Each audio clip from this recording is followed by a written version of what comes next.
through. So let's just take a second and kind of just talk about what we're doing with our new and emerging teacher cadre. So we'll give you just a little bit of background information.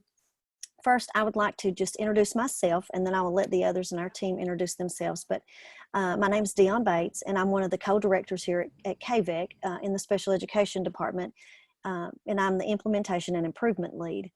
And so part of the work that we started last year through an initiative called RISE was that we provided support to new and emerging special education teachers. And we found that that was a very helpful tool, so we've continued that work throughout this school year. And so what we will do is we will try to provide very timely, relevant topics for those of you who are new or within the first 5 years of being a special education teacher. So most of our topics are going to be around just understanding the due process piece, but also how we integrate that instructional piece in with that as well. And so our plan is to think about that through that virtual lens as we move and we progress through the next few months of our planning. So our first task for today is going to be, we're going to take a look at, what is it that we do to conduct virtual ARC meetings? How do we plan for some virtual instruction? And really, what do we do if we're just getting started in this new school year as a special educator? So that's kind of our intention for today. So if those of you have just joined on, I'm going to kind of give you just a little guidance on this process. But what we do, we use a Google sign-in for this and most all trainings that we do through the Special Education Department here at KVEC. And so if you're just joining us this year, we're happy that you're here, and we're happy that you're a special educator in the KVEC region.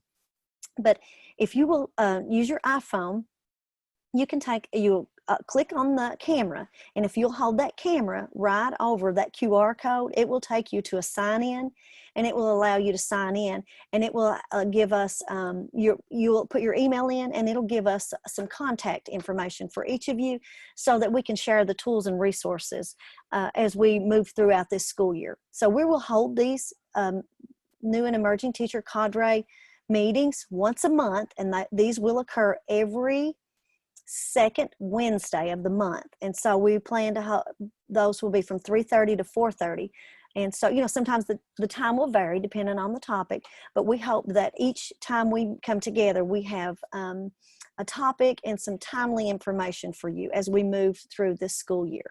So again, we'll get started in just a second, but I'm going to give everybody just a minute. Now, I am going to say that if you have any trouble getting signed in, you can just go into the chat box and put your name and your school and your email. If you have any trouble, you just let us know. And it's kind of a learning process to use this as a Google sign-in. So we're always here available and ready to support that. So at any time, and please feel free to stop us. Just, as we move through this conversation today, we want this to be an opportunity that you can just ask questions. If you see something that you want to have some more information about, we just want that to be just an open communication. So jump in at any time and join in our conversation or ask questions. So I'm going to go ahead and advance to the next slide. I'll come back to this at the end if we need to have anyone some additional time for you to get signed in. So this is the team that we have here at KVEC in our special education department, and I'll just share this screen with you. And if any of you want to introduce yourself as we kind of go along, we could kind of start here with Vonda. And for those of you that are here and are available, if you could just introduce yourself. Yes, I'm Vonda Adams, and I am a math consultant here at KVEC.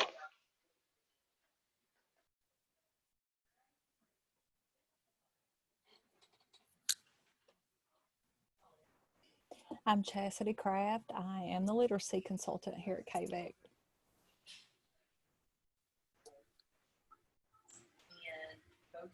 Hi, friends. My name is Cheryl Mathis, and I'm the low incidence consultant here at KVEC. And I'm Brenda Combs. I'm the monitoring and results lead for KVEC. Hello, I'm Stephanie Kidd. I'm the math consultant at KVEC. Denny Paul May, due process consultant, KVEC. I'm Doug Smith, behavior consultant. Glad to see everyone. Thanks to each of you. And I know we have some of, excuse me, this happens to me a couple times, I think, when I present. I have some kind of issue with my mouse. But we also have some of our KVEC partners here with us that if any of you have joined online and would like to introduce yourself at this time, please feel free to do that, because I know we have some from the Cooperative and the General Education Department that have joined us today. So if there's anybody. Hey, Dionne, this is Jeff. I'm just going to listen and learn, and thanks for inviting me. Absolutely. We're happy that you're here. We appreciate the support that the Special Education Department gives. It's very cooperative learning here. We have a good merge between regular ed and special ed folks. And so they've joined on. We learn with them and they learn along with us. And if we have any other KVEC. This is Robert, lead policy analyst. Glad to be part of the discussion and listening in. This is Carol Mullins. I am literacy here at KVEC, and I am sitting in the room with Robert. We're all listening together. We've got one more. I'm Jennifer Carroll. I'm the professional learning lead for KVEC, and I'm also in the room but 6 feet away from Robert and Carol.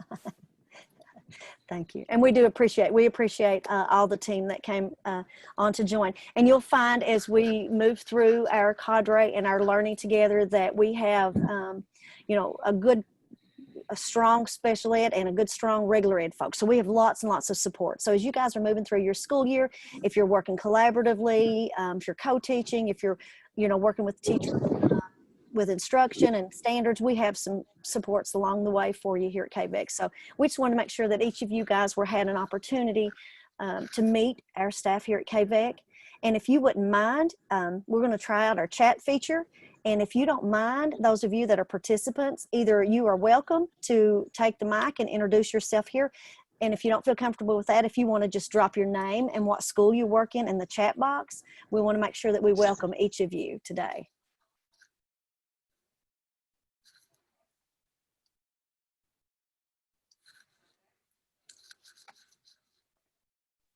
My name is Brett Holcomb. I'm from West Perry Elementary, 7th and 8th grade, special education and language arts. Great, welcome.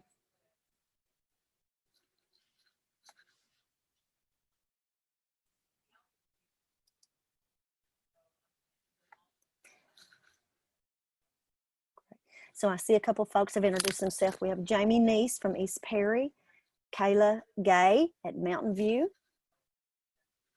So we have Kristen Quillen from Letcher County.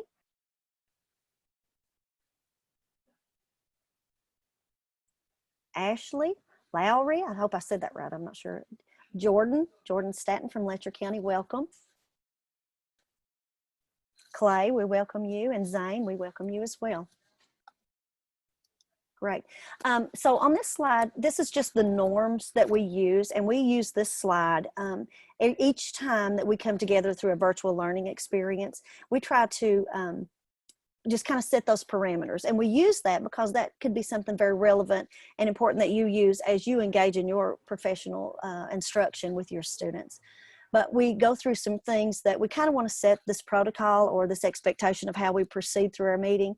And so you'll see that we have some things around just, you know, you may want to have kids mute their microphones when they come on. You want to have kids be able to use chat features. You want to have kids make sure that they have prepared in advance for the materials or that they have their device charged. We want them, you know, we want to know how we're going to engage our kids. We want them to know how to do things like raising their hand virtually or giving us a thumbs up. So those things are really important as we move through this virtual process about thinking about how do we set those classroom routines and procedures up as we move through that learning. So those are kind of just the way we want to proceed. The thing I do want to say again is that at any time, jump in, ask a question, ask us to repeat something, go back on a slide. Don't hesitate at all to you know, just engage in the conversation, because we love to have you and we're very appreciative that you're here along with us. The first thing we wanted to talk about today is to bring a resource and provide this for you all as you're coming on board for this school year. And that here we have the process about how do we conduct a virtual ARC meeting. And, you know, that's been a question and something that our districts have really been working through, and sometimes framing that in our mind about how do we transfer that from what that looks like as in a face-to-face meeting to what does that look like through a virtual lens. And so we wanted to bring this to you, your very first thing that we wanted to share with you, because I know that those are things that you're already looking at. You know, you've got that expectation of hosting the virtual ARC and organizing and putting those together.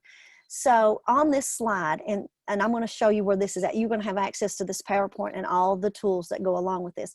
But on this slide, this one is from the Kentucky ABRE, and you can see that is a link here, and we'll talk a little bit more about that. But this one is a tool that talks you through that process of conducting a virtual ARC. So you will see that it's broken into 3 segments. This is what you do before the meeting would occur. This is what you do during that meeting. This is through that ARC process. And then here's an example of what that virtual ARC meeting would look like. So you will see on the screen, I have a link. And so when you see a link that looks like this in this blue, it's just a hyperlink, and it will take you directly to where you can view and watch those meetings. So can everybody see that on my screen? So you just have to go to like what you do before the meeting, and you just drop down the menu and it will talk you through that process. And I'm just going to show you a clip of it. I won't take you all the way through it, but you'll see that all of the pieces that you need in place prior to conducting that meeting are available here kind of as this tutorial. So it's a self-paced tutorial that you can work through. You can go back and listen again. Maybe you want to go back and talk about to some of your team about what this looks like or what this might be.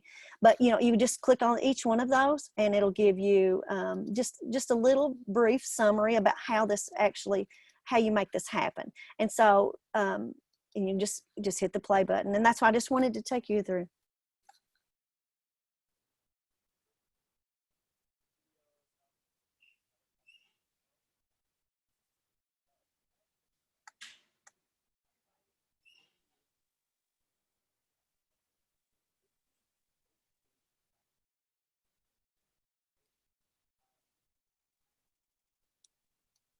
Okay, so, and I'll just pause there, but I just wanted you to have the opportunity so you can see that if you are unfamiliar with this process, or you've really not, you know, we've just kind of jumped into that process of conducting this ARC, and you want to go back and make sure that you're doing this the right way, or you want to think through something, you can go back and access those videos. And so that was something that I think those were released in maybe May. And so that was some of the partnership with some of the special ed cooperatives in the statewide network, and then with the Kentucky ABRE.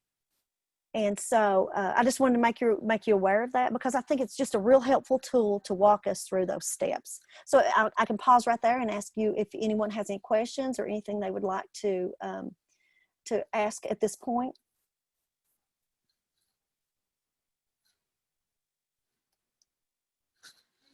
Okay, I'm going to advance to the next slide. And Denny is with us, and he and Brenda are here, and he wanted to talk to you all a little bit about this part where we're talking about this conducting virtual ARCs, or admission and release committee meetings. And so I'm going to turn this over to them and let them talk just a minute about the importance of the tool. And then I have shared on the screen an actual admission and release committee form that we would use to document that. So I'm going to give them an opportunity to speak to you about this.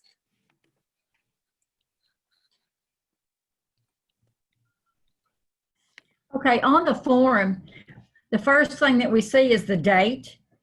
And that's important because what date we put on there, we need to make sure that we have at least 7 days on the date where it asks for when the conference is going to take place.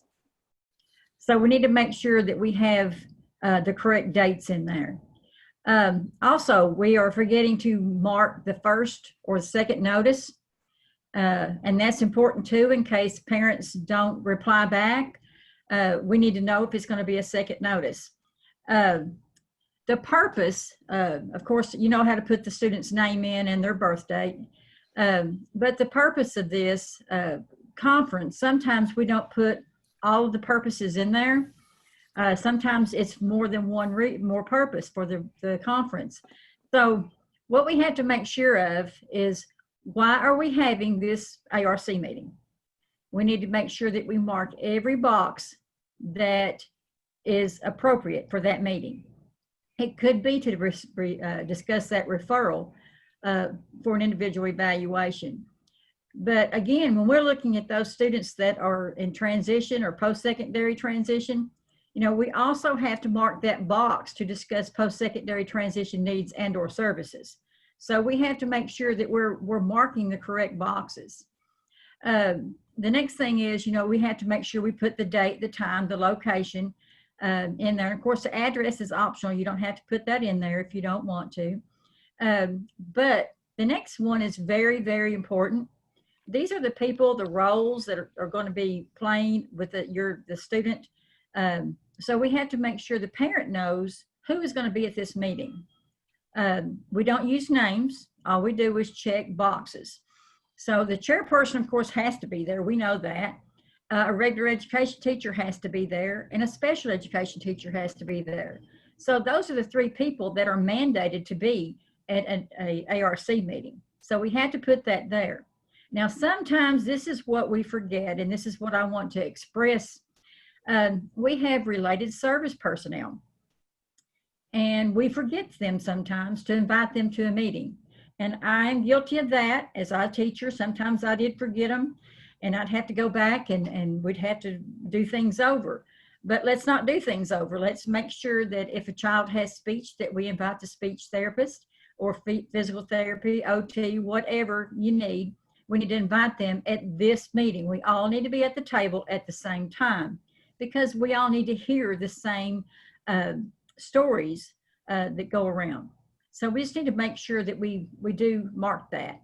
And of course, we have to mark student if they're going to be 14 or in the 8th grade, whichever comes first. We have to mark the student. We have to invite them. Now, sometimes they might not attend, but we do have to invite them. That's one of our compliant pieces.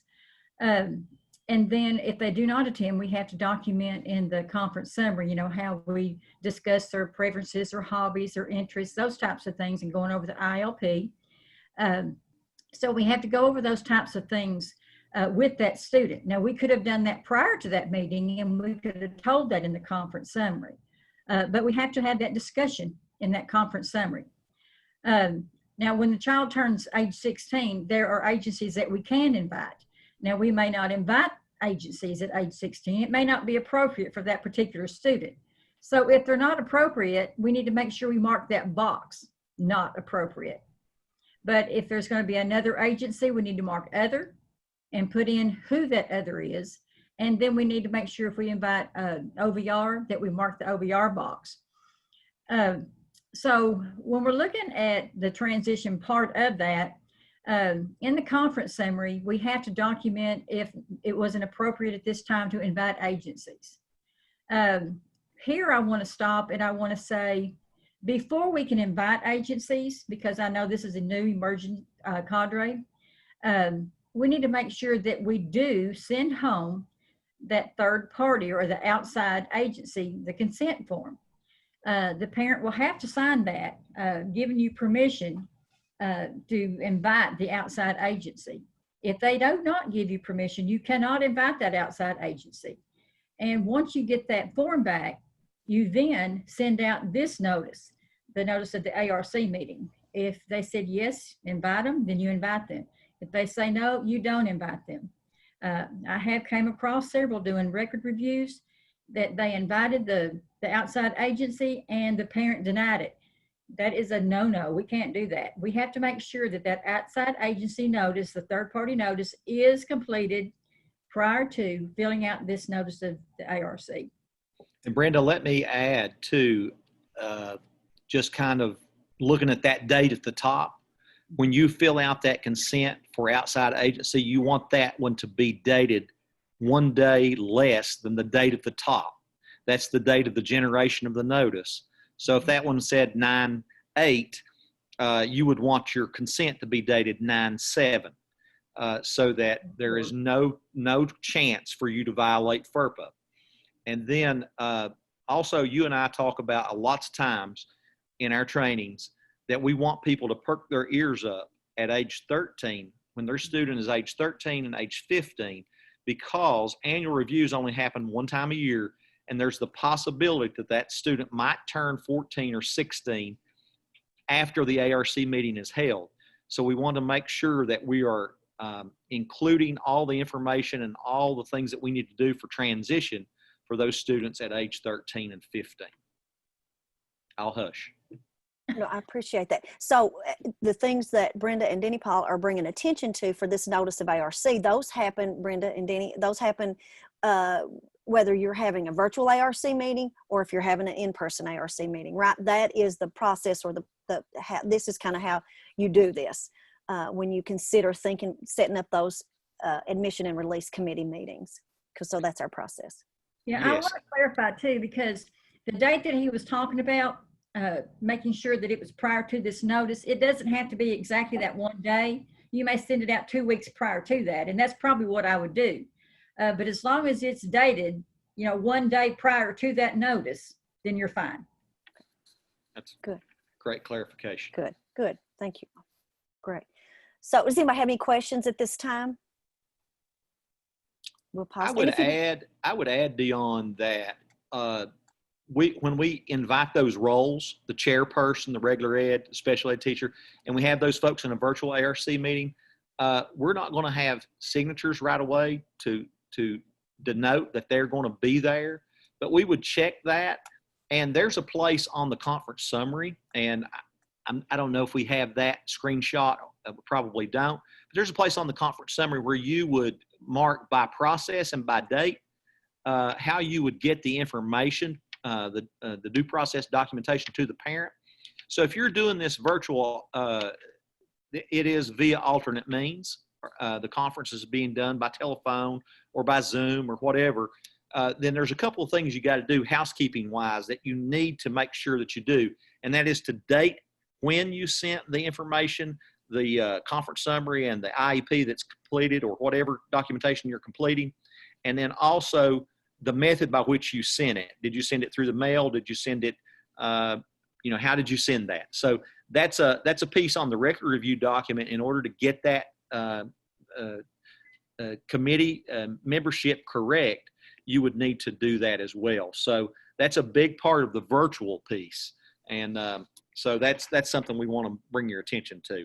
As far as a lot of differences in capturing what's going on, the minutes are going to be virtually the same in a virtual ARC. That's a little play on words. However, you want to notice, you want to make sure that you capture the fact that it is being done virtually, and that you have contingency plans in place, and that we are in fact using different location for providing the services, but the placement's not changing. So you certainly want to think about those things as you think through this. So on your services page of your IEP, you would continue to put location as if you were in a brick and mortar building. But then in your conference summary, you would make note that you are providing some of these services virtually right now due to the extenuating circumstances, which the extenuating circumstances would be the COVID pandemic at this point, or it could be an NTI day for severe weather, or a hurricane, whatever. So you get the point there, but those things are tantamount to capturing what you need to be capturing with a virtual ARC as opposed to one that you would have in the school building. And we also need to, and Denny Paul and I talked about this today, name of district representative, that's not the special ed teacher, okay? It has to be somebody that can provide those funds, can be able to say we can use these funds to purchase things. So we have to make sure that we have the right person, and the board approves those every year. So we have to make sure that we have to have the name that the board has approved on there. It just can't be anybody. Typically your principal, your chairperson, is that correct, Brenda? Yeah, the chairperson, sometimes guidance counselor can do that. Whoever the board approved to do that, that's who you want. That's who will be there. And the reason you don't want to put a teacher's name in there is because the ARC chairperson, those people that have been approved by the board, have the right to spend money and dedicate funds. So they have been given that authority, and we don't have that authority at the teacher level at that role at this particular time. So that's very important, and we're seeing that a lot in our record reviews with teachers just putting their name, and that's a non-compliance. So we don't want to do that anymore. It's the truth. And when you go on down there where it talks about where the parent completes or the guardian completes that section, we're having issues. We're only finding the notice. It's not completed at the bottom. There is nothing, no logs, no anything that tell us that the parent has been notified. So, you know, for it to be compliant, we have to make sure that the parent did receive some kind of notification. No, that don't mean we call the parent and ask them if they attended. We just need to make sure that on a log somewhere, it can be on the folder, or you can print off the log off of Infinite Campus. We have to have that documentation showing that the parent did know somehow, some way. So we just need to make sure that that documentation is in there so we can mark the appropriate boxes when we're filling out the record review document.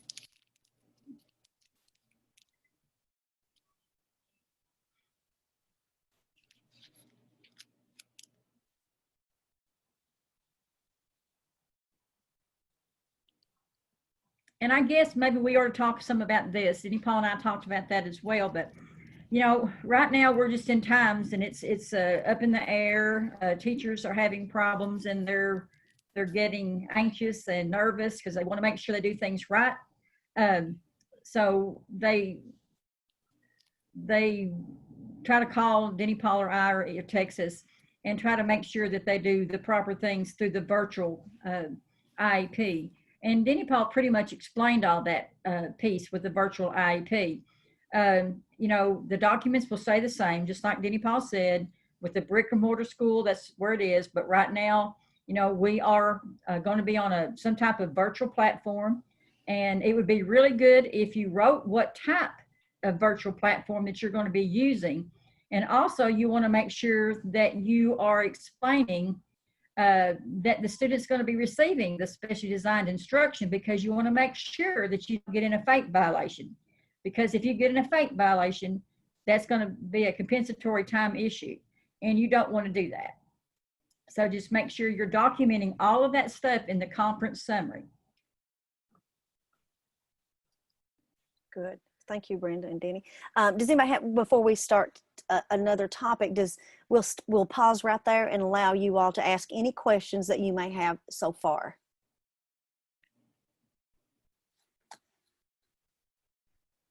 And if you don't want to ask, you can just drop those in the chat. We'll be fine too, because somebody here will be monitoring those chats and we'll try to answer your questions as we go along. So we will move then to the next part of the content for our first session. And the next one is around virtual lesson planning. And so we have created some tools that are available for you to help you think through that process. So not only are we thinking about shifting through that virtual delivery of admission and release committee meetings, but we're also looking at how we're going to design and plan lessons.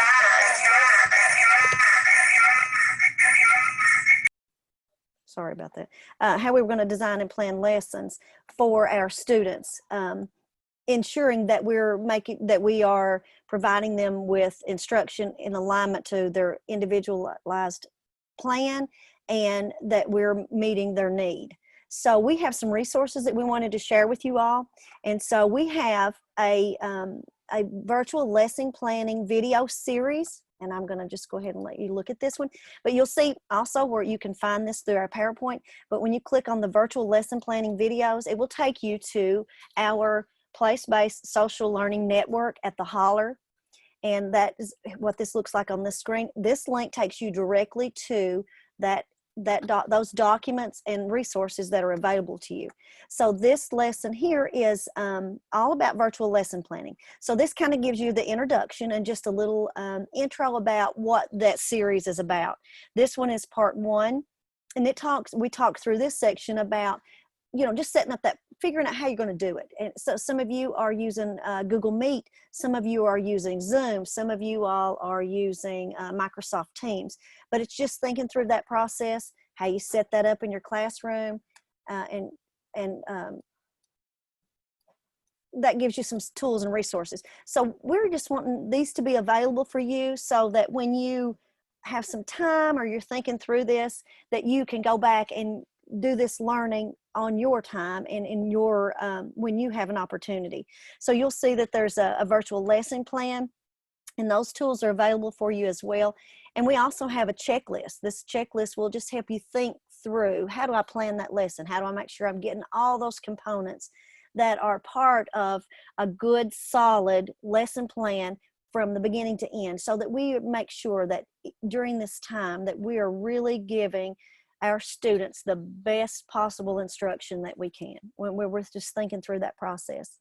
So, because we know that our students are already, you know, significantly lower. They're probably 2 grade levels or more below their peers. And so we just want to remember that urgency that we, you know, that delivery of that instruction, and important, the way we do that is critical. So these are some supports to help you along the way with that. Now I'm gonna take you guys here, if you all can see here on my screen, this link will take you to the virtual lesson planning, but I'm gonna take you to our homepage where we have all kinds of tools and resources. So I'm gonna go to the homepage for our Exceptional Children Special Education resources. And so what you'll do is you go to the holler, and we're going to put that available for you as well, but at theholler.org, and you can go on there and sign up and get free. It's free for you as an educator, but there are tons and tons and tons of tools and resources for teachers. And I'll show you one other thing here in just a second, but for our purposes and for this learning, we have created a tab here.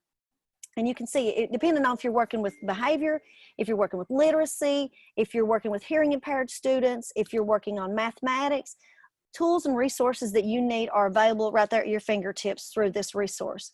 This is the tab for the new and emerging teacher cadre, and I'm going to click on that. And the thing that we're doing today is already here for you. The PowerPoint that I'm using is available here for you. Okay. I'm going to pause just a second because Vonda's just telling me that you guys are not seeing my screen. So I'm going to stop sharing and I'm going to reshare. Just one moment.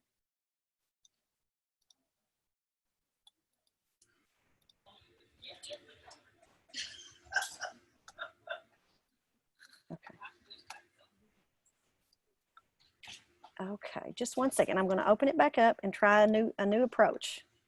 I'm going to take you guys. Dionne, this is Cheryl. I actually could see your screen, but I'm watching. I can't see it now, but I could before. Okay, I'm going to go ahead and share again. Okay, I'm going to share it again, and I'm going to walk you through this process really quickly.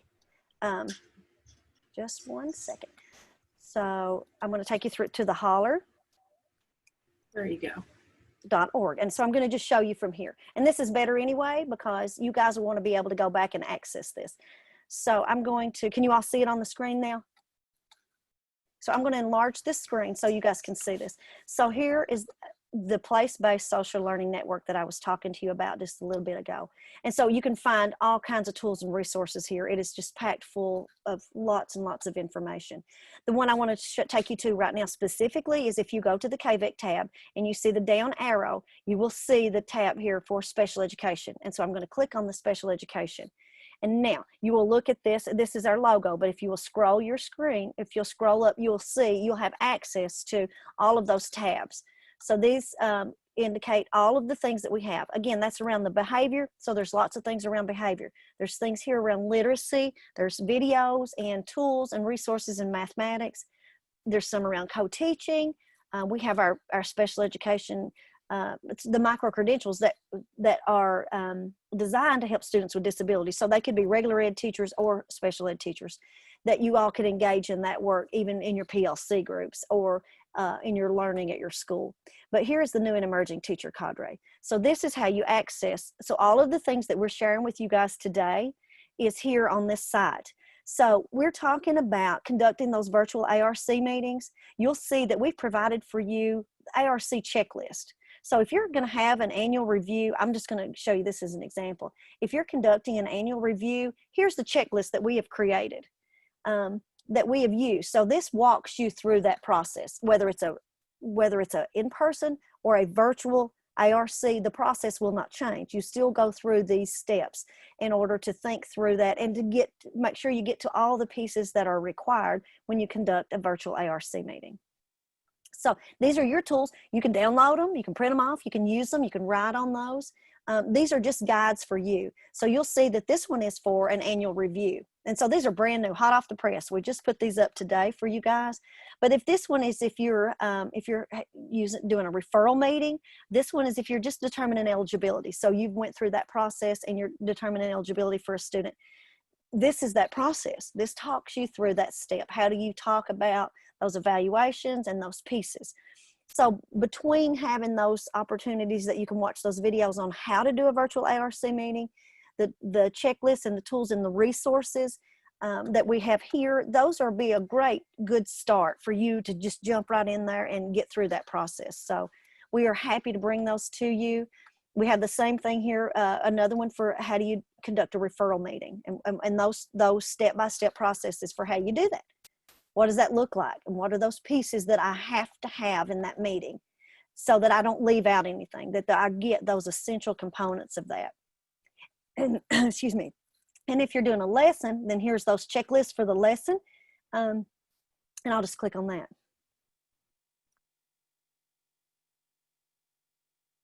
So you can see this is planning that lesson. Here's where I check that, thinking through that. If I want to know how to set up, how to do my classroom procedures, here's some links for that. So these are all tools that are available to you. So we just wanted to make you aware of what we had so far. And then give you some time before we meet again so that you could log on and be able to be part of that. And I'm also then going to go and share then one more thing that I'm going to let Denny, Paul, and Brenda talk us through as well before we conclude today. But I want to give you a few more things. And again, this is recorded. It's going to be on the holler, and you'll be able to access this one. But there's a couple more things I want to show you before we conclude today. And I'm going to let Denny, Paul, and Brenda talk to you a little bit about those considerations that we need to think about as we're looking at that caseload. So I'm going to turn that over to, can you all see my screen now? No. Okay, I'm going to share again. And then I'm going to take them back to the holler at the end and show them where all of the digital learning lab resources are at. So, but I just wanted to let you guys talk them through this piece before I got too far away from it. So.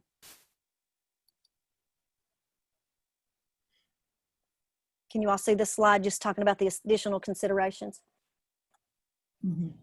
Okay, so if one of y'all want to just talk to them, thinking through that as a new teacher, what they need to be thinking about right now. Okay, when you walk into your room as a new teacher and you are handed a caseload of students, then the first thing that Denny, Paul, and I would probably do is make sure that we had in our possession those folders that are on that caseload. We would then want to either print off of Infinite Campus the sheet that told us when the IEPs were due and when the re-evaluations are due. That way we'll have a heads up of when we need to have our meetings throughout that year. And you can make you a chart then of what meetings you need to have per month, you know, and that way you can track it and you won't get behind, because, you know, if you get out of timelines, you can't get back in timelines until after you have another meeting. So, you know, we don't want to do that. So you want to make sure that you take those folders that are yours and you need to go through them because you need to understand what skills the student needs because you probably don't know these students. So you need to know what you're going to be teaching for your caseload, your students, and what's going to be responsible of you, like specially designed instruction. There could be something in there that you may not understand. That could be a procedure you've never heard of, and you may need to find out what that is because you're going to be held accountable for what's in that IEP. So that's what I would be looking at first as walking in as a new teacher with a caseload and making sure that I do stay in timelines and I make me a little tracking chart so that you will understand that, you know, I've got to have this meeting here, here, and here. And what do I need to have? You know, what do I have to have? Do I have to have academics? Do I do existing data? Those types of things. And if you have questions with that, Denny, Paul, and I don't care one bit to help you understand that piece. Most of the time, the directors, they do have meetings and they talk to you about those types of things. But if you get in a bind and you can't get up with your director or somebody in your building to talk to, a special ed person to talk to, then please contact me or Denny Paul. We don't care one bit to walk you through that process because, honey, we've been there before. We were new teachers years ago, and we know how it feels. You need to say and add to that, Denny Paul? Well, I was just thinking about, you know, when you go into your first ARC meeting, you know, and you got that checklist that Dionne provided and that Brenda and I looked at and we all worked on a little bit here and there. And those are really good tools for you. So you want those right handy. And you need to be the professional in the room. I really think it's important that you read those IEPs from the previous year. And Brenda's already alluded to that. And I think it's very, very likely that on a caseload of 15 or 20 students, you're going to run into some things, maybe some terms and some vocabulary maybe that you might have questions about. If you have questions about those, like she said, we're happy to answer 24/7. Send us a message. We'll get back to you. We try to do that within 24 hours. Sometimes it goes a little longer, but we try to have, by rule, to get back to you within that 24-hour period of time. It's very important that you understand the disability and what that student's disability is and what that looks like in general terms. And that really helps you to plan the types of instruction that's going to be needed for those students. Identify what their needs are, and then look at those timelines, making sure that we don't want, number one, we don't want what we call dead IEPs out there in our region. We want you to have IEPs that are current because it's law that we have current IEPs on our students that have disabilities. It's a violation of FAPE, and it puts us into a situation in lots of instances where we can't recover from that if we were to be audited. And so we really want you, to think about that, making sure that we know when our annual reviews are due. We know when our reevaluations are due. We have 3 years from the last time eligibility was determined to have that reevaluation planned and captured and a new meeting held and a new IEP developed from the new information. So those are all vital pieces when you start out as a new teacher, a new special education teacher. So important that you organize yourself in a way that you don't have things just come up that you're not prepared to attack. And you want to be on the attack. You want to know what are in those due process folders, because there's great information about your kids and getting to know those students and being able to provide a free, appropriate public education. That's all part of it. And so I think that's about it, really. As you head into this new year, we encourage you to reach out to us, and we encourage you to organize yourself around these things that we've talked about.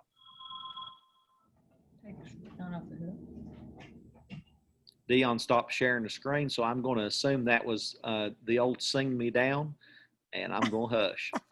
Okay, I just wanted to take just a couple more minutes to go back and to take the group back to the holler and show them a few more resources. So I wanted to pause that and to take you guys back there. So let me do that. I will reshare my screen.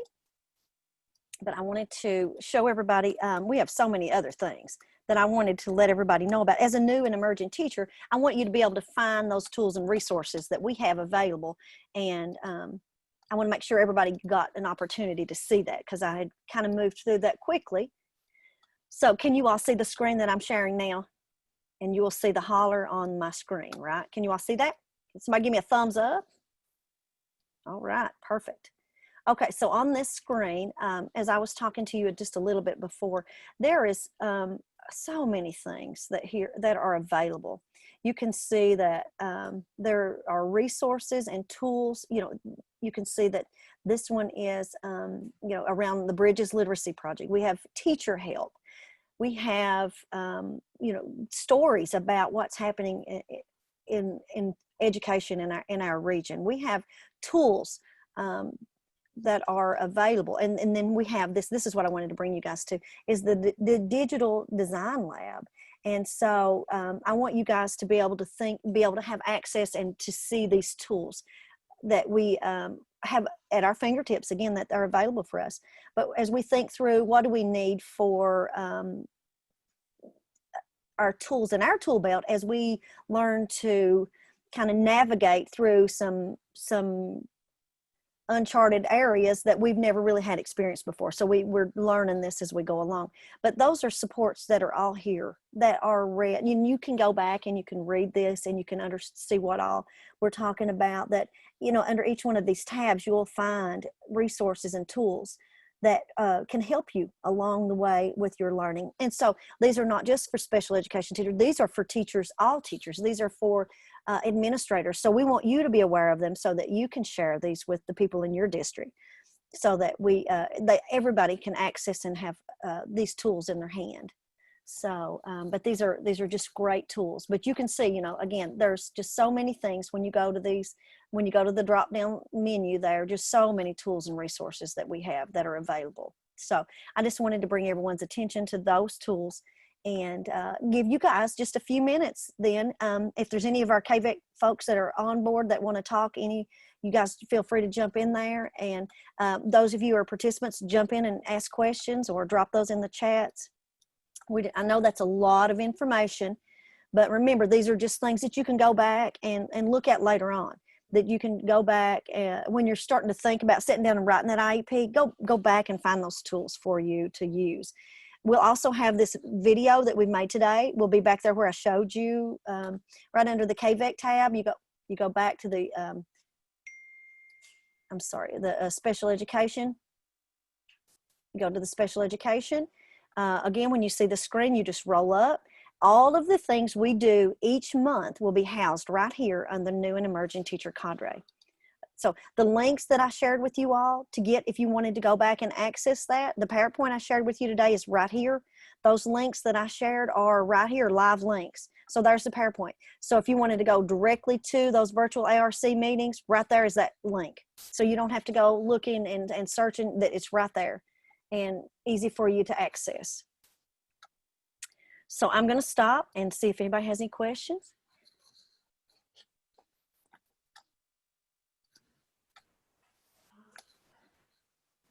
I put in the chat box about the checklist, but I'll go ahead and mention it in case some people are on their phones and can't read the chat. But those checklists are so valuable because even as a veteran teacher, you still, I'll still use a checklist when I held each meeting to make sure that everything was included, because it is so important to make sure and it's just so easily, especially when you have a lot of meetings coming up and you're stressed, pushed for time, and you just have a lot going on, and it's really easy to forget just something that's so simple.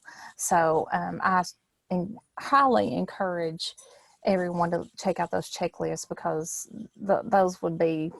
they're phenomenal. And so those are, we're going to continue to add those. We're going to continue to add some more checklists. We're in the development of those as we speak today, but that's going to be something that we're going to offer you each time we come together, some of those tools. just things to quick hacks that kind of make your life a little easier and that you can just keep you on track. Our Dionne, next, I was going to add too. I hate to interrupt right here, but I kind of piggyback on what Chastity said. Veteran teacher, and it's good to hear from veteran teachers sometimes too.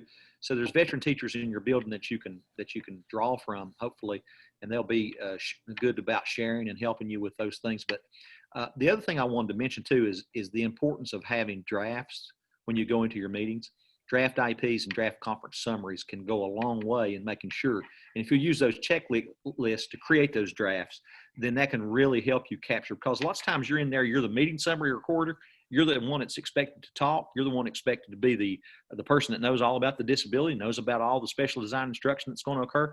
So it's very important that you use those checklists and that you create some drafts around those to be ready for those meetings when you head in there. good point. Thank you. Absolutely. Thank you. Our next, Vonda. Yes, Dionne, I just wanted to request some feedback for our site.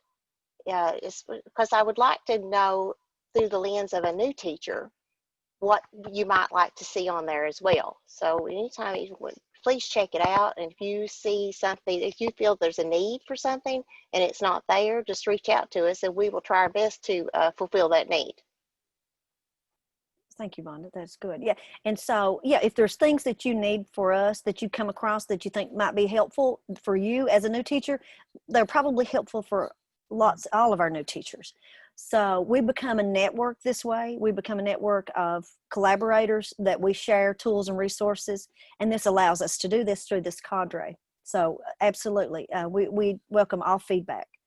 Our next meeting will be October 14th. That will be the second Wednesday of the month. And that conversation is going to be around the IEP. So we're going to talk about 4 major components. We're going to talk about the eligibility piece. We're going to talk about the present levels of performance. We're going to talk about goal writing, and then we're going to talk about progress monitoring. So if you are learning that process with writing that IEP and you want to be part of that conversation and you know a colleague that you want to invite, please feel free to share those links and we're trying to build our network and our cadre because some schools are just starting back into session this week. So just share that with your colleagues. If you've got a teacher that you think might just benefit from this, or they've come from the general ed setting to the special ed setting, and you think they just need some refresher, we welcome, we welcome all teachers. We welcome veteran teachers. But really this is tailored to support new teachers as we move through this new school year. So if we don't have any other questions or anybody wants to jump in, I think we'll finish up. I want to put a little shout out for our podcast and just invite them for that. We have started a podcast we're working on. We're excited about launching it, and it's for all special ed teachers. It's not just new teachers, but we'll send the link out. It will probably come through.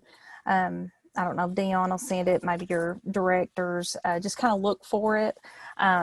But we'll be covering some information, but we want to we're changing the platform just a little bit and more of, like we said, a podcast format. And so we would love for you all to join us for that and give us feedback on that too, because that's something that new that we're wanting to do. We wanted to try to change it up a little bit because you guys do have to sit in a lot of meetings and a lot of trainings, and especially now virtual teaching. So we tried to do something just a little bit different to make it beneficial for you, but at the same time, not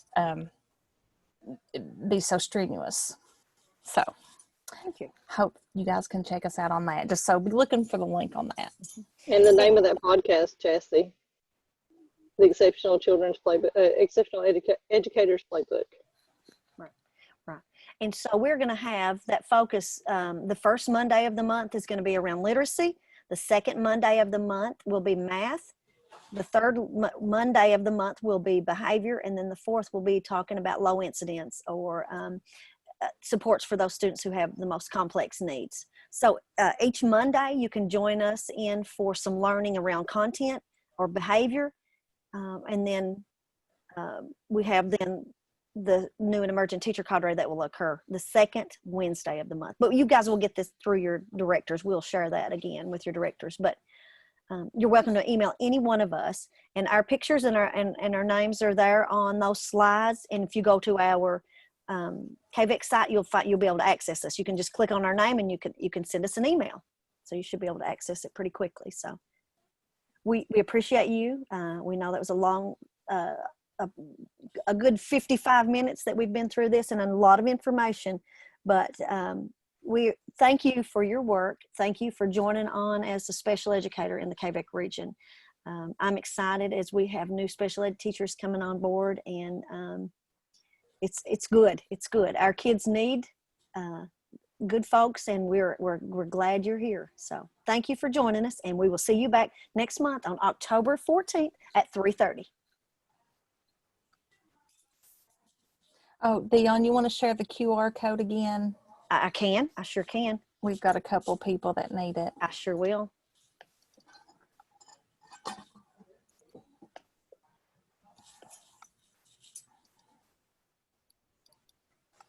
There we go. Can you all see that okay?